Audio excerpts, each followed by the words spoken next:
अस्सलाम वालेकुम व्यूवर्स, क्या हाल है। उम्मीद है सब खैरियत से होगे, अल्लाह के हिफ्ज़ व अमान में होगे। आप देख रहे हो मेरा YouTube channel learn and grow with MS रो। तो हमारा ये जो ट्यूटोरियल चल रही है MS ऑफिस के उर्दू के अंदर ट्यूटोरियल चल रही है, तो हमने इसकी 5 क्लासेस अभी तक देखी है, जिसमें हमने उसके फाइल टाइप्स को देखा, होम टैब के क्लिपबोर्ड को देखा, फ़ॉन्ट को देखा, ऑटो करेक्ट को देखा और इसकी इंट्रोडक्शन को देखा। आज जो हमारा होम टैब का जो तीसरा ऑप्शन है पैराग्राफ, ठीक है ना, होम मेन्यू का तीसरा ऑप्शन जो पैराग्राफ का टैब है, हम आज इसको डिस्कस करेंगे। अब किसी भी वीडियोस के अंदर किसी भी टेक्स्ट के अंदर आप क्या करते हो, एक पैराग्राफ लिखते हो कई किस्म के, तो उसकी सेटिंग आप कैसे करनी है, आपने इसको कर्सर को फॉलो करना है। तो सबसे पहले मैं एक पैराग्राफ ले लेता हूँ, हम उसी मेथड से एक पैराग्राफ ले लेते हैं और हमने इसको लिख लिया पैराग्राफ, ठीक है। अब ये एक पैराग्राफ है, इसको हमने क्या करना है, डिज़ाइन करना है। तो ये पैराग्राफ के टैब के अंदर पहला ऑप्शन है जिसको क्या लिखा गया, align text left, pre defined ये सिलेक्ट होता है, जिसका मतलब क्या है कि जो टेक्स्ट है वो कहाँ से स्टार्ट हो, लेफ़्ट साइड से। अब आप देख रहे हो इस रूलर को, अगर मैं इसको क्लिक करता हूँ, आप देख रहे हो, तो ये क्या करता है कि सारे टेक्स्ट इसके साथ में है, ठीक है। तो अब यहाँ से अगर देखें रूलर को, तो यहाँ पर देखें लाइन के आगे पीछे है, तो हमने इसको टेक्स्ट अलाइनमेंट क्या कर रखी है, लेफ़्ट। इसी को अगर मैं सिलेक्ट करके एक पैराग्राफ को और यहाँ से सेकंड कर देता हूँ सेंटर, अलाइन क्या है, सेंटर। तो अब ये देखें कि दरमियान के अंदर एक छोटी सी लाइन भी दरमियान के, जिसमें देखें ये last line with your current documents look, ये साइड पे थी, लेफ़्ट से स्टार्ट हो रही थी और यहाँ पर पैराग्राफ ख़त्म होता था और एंड में खाली जगह थी। लेकिन जैसे मैंने इसको सेंटर किया तो ये छोटी सी लाइन भी क्या सेंटर से स्टार्ट होगी। अब इसी तरीके से अगर मैं इसको, थर्ड ऑप्शन है हमारे पास अलाइन टेक्स्ट राइट का, अगर मैं इसको क्लिक करता हूँ तो अब क्या है, ये राइट साइड पर चलेंगे और राइट साइड पर जस्टिफिकेशन होगी, लेकिन यहाँ पर जस्टिफिकेशन नहीं है, ठीक है। तो बाय डिफ़ॉल्ट क्या होता है, लेफ़्ट साइड।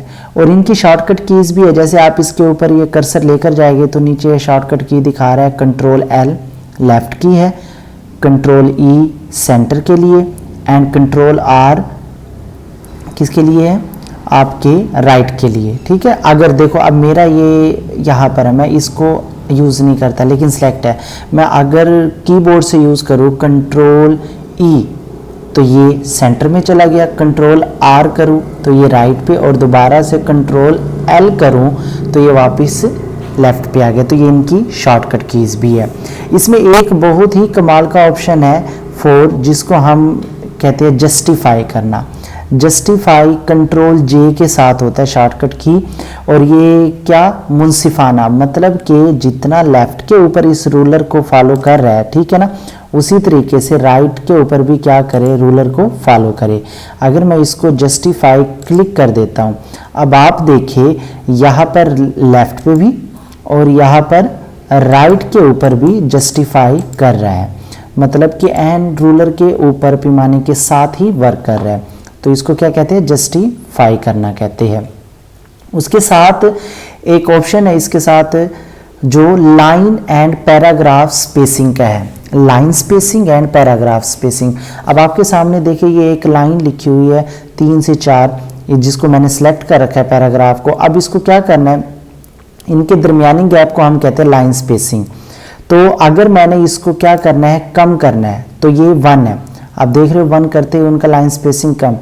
बाय डिफ़ॉल्ट क्या होता है 1.15, लेकिन आप चाहते हो कि मैंने इसमें लाइन और स्पेसिंग करनी है, तो आप देखो 1.5 पर, 2.0 पर, 2.5 पर, 3.0 पर, ठीक है ना। तो यहाँ पर आप आ सकते हो और यहाँ पर लाइन स्पेसिंग ऑप्शन है, जिसको हम जस्टिफाई कर रहे हैं, बॉडी कर रहे हैं, लेफ़्ट से कितना करना है, राइट से, आप मज़ीद इसकी सेटिंग भी कर सकते हो।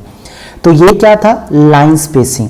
इसी के साथ ना हमारे पास 2 ऑप्शन आते हैं, एक है add space before paragraph and remove space before after paragraph. अब ये क्या होता है, अब आप देख रहे हो कि ये 3 पैराग्राफ है।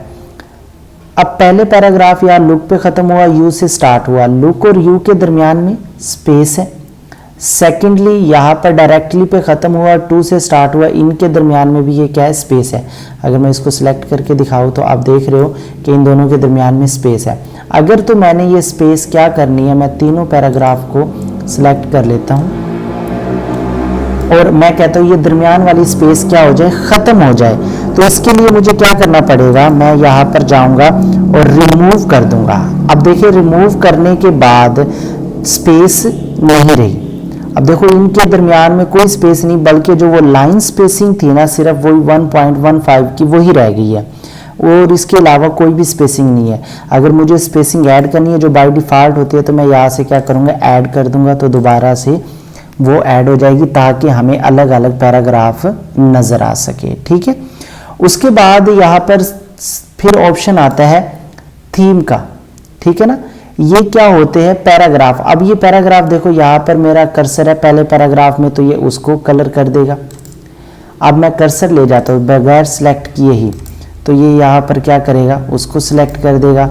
मतलब इसके लिए हमारा कर्सर का वहाँ होना ज़रूरी है। और थर्ड पे मैं क्या कर देता हूँ, ऐड। तो ये आप पैराग्राफ के बैकग्राउंड कलर भी चेंज कर सकते हैं। अगर आपने इसको ख़त्म करना है तो आप क्या करें, यहाँ से जाकर नो कलर कर दे, जिस पैराग्राफ को भी करना चाहते हो। ठीक है, नो कलर, यहाँ पर जाकर मैं डायरेक्टली इसको कर देता हूँ, ये नो कलर हो गया।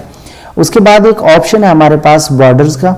अब बॉर्डर्स क्या है, अब यहाँ पर ये देख, बॉटम बॉर्डर, टॉप है, लेफ्ट है, राइट है, नो बॉर्डर है, ऑल बॉर्डर है, आउटसाइड बॉर्डर है। ठीक है ना, इनसाइड बॉर्डर है। मैं इस पैराग्राफ को सिलेक्ट कर लेता हूँ और मैं कहता हूँ कि इसके आउटसाइड बॉर्डर सिर्फ साइड पर हो, तो मैं इसकी क्लिक ओपन करके, या मैंने क्या किया, बॉटम, क्योंकि बाय डिफ़ॉल्ट ये था स्टार्ट में। अगर मैं इसको आउटसाइड करना चाहता हूँ तो ये देखिए आउटसाइड क्या हो गया, बॉर्डर हो गए। अब ये एक बॉर्डर के अंदर आ गया। आप इसको अलग अलग कर सकते हैं। आप इसको टॉप पे करना चाहे, अब ये देखो नीचे कर्सर था उसके टॉप पर आ गया है। अब इसके आप इसी के लेफ़्ट पे करेंगे तो वो लेफ़्ट पे आ जाएगा।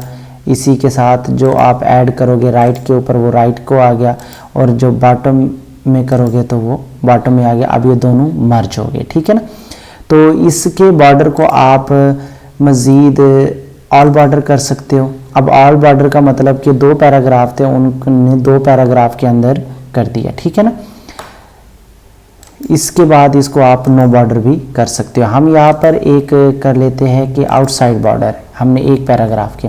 अब हम इस बॉर्डर के मज़ीद चेंजिंग कर सकते हैं। ड्रा टेबल्स है, व्यू ग्रिड लाइंस, ये हम नेक्स्ट स्टेप के अंदर पढ़ेंगे। बॉर्डर एंड शेडिंग, यहाँ पर एक ऑप्शन आता है बॉर्डर एंड शेडिंग। यहाँ से क्या है, पेज का बॉर्डर हो गया, उसकी शेड होगी, यहाँ पर कलर है। मैं डिज़ाइन कर सकता हूँ अपने बॉर्डर को। जैसे मैंने कलर यहाँ पर रेड रख लिया, मैंने बॉर्डर की जो विड्थ है ना, वहाँ पर मैंने ये 6 पॉइंट की रख ली। ठीक है ना, 6 पॉइंट की विड्थ रख ली। तो अब मैं इसको मज़ीद डिज़ाइन कर सकता हूँ, और जैसे मैं इसको अप्लाई करूँगा तो देखिए ये पैराग्राफ के ऊपर वही अप्लाई हो गया। और यहाँ पर ऑप्शन भी आ गया कि आपने बॉर्डर शेडिंग की हुई है। ठीक है ना, तो हम यहाँ से नो बॉर्डर कर देते हैं। उसके बाद हमारे पास एक ऑप्शन है यहाँ पर decrease indent and increase indent. मैं कहता हूँ कि एक पैराग्राफ तो यार लेट जस्टिफाई है, ठीक है, लेकिन ये पैराग्राफ ना इससे थोड़ा सा आगे से हो, तो मैं यहाँ पर जाऊँगा इंक्रीज़। जैसे मैं इंक्रीज़ करूँगा ये उससे थोड़ा सा अलग कर देगा, और इसको अगर मैं जस्टिफाई कर दूँ तो और ज़्यादा अच्छा लगेगा। यहाँ देखिए ये जस्टिफाई भी हो गया और इंक्रीज़ इंडेंट हो गया, मतलब एक पैराग्राफ से अलग हो गया। अगर मैं इसको दोबारा डिक्रीज़ करना चाहता हूँ थोड़ा सा, तो ये मैं डिक्रीज़ ऑप्शन से उसको वापस लेकर आ सकता हूँ। ठीक है, ये हमारे पास ऑप्शन था। इसमें एक ऑप्शन आता है सॉर्टिंग का, असेंडिंग एंड डिसेंडिंग अल्फ़ाबेटिकली। इसके लिए मैं यहाँ पर कुछ नाम लिख लेता हूँ बेतरतीब अंदाज में। जैसे कि मैंने पहले अपने दोस्त का नाम ही लिख लेता हूँ, साजिद। उसके बाद मैंने अकील, ठीक है। उसके बाद मैंने नाम अपना लिख लिया है, ठीक है। और ये मैंने क्योंकि सेटिंग की हुई थी तो ये मोहम्मद सरफराज ही आएगा, क्योंकि मैंने इसको बाय डिफ़ॉल्ट सेटिंग में डाला हुआ था। पिछली वीडियो में आपने देखा होगा। तो उसके बाद हम एक दो और नाम लिख लेते हैं, जैसे कि यासिर है, ठीक है। और उसके बाद हम यहाँ पर एक और बाबर लिख लेते हैं, ठीक है ना। उसके बाद यहाँ पर हम कोई और नाम लिख लेते हैं, रियाज। तो ये मैंने कुछ नाम लिखे। अब यहाँ पर तरतीब में नहीं है, पहले एस वाला नाम है, फिर ए वाला, फिर एम वाला, फिर वाई वाला, बी और आर।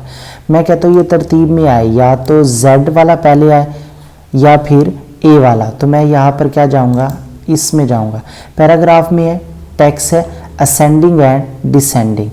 अब मैं इसको असेंडिंग अगर करता हूँ तो अब आप यहाँ पर देखिए, पहले अकील ए वाला, फिर बाबर बी वाला, फिर एम था, फिर आर एस एंड वाई, तरतीब से आ गया, ठीक है ना। अगर मैं इसको डिसेंडिंग कर देता हूँ, यहाँ से जाकर डिसेंडिंग सेलेक्ट किया और ओके कर लिया, तो अब देखो वाई वाला सबसे पहले, फिर एस, फिर आर, फिर एम, फिर बी और फिर ए है। तो ये इस तरीके से असेंडिंग और डिसेंडिंग भी आप कर सकते हो, नंबरिंग को असेंडिंग एंड डिसेंडिंग कर सकते हो, आप यहाँ से वर्क कर सकते हो।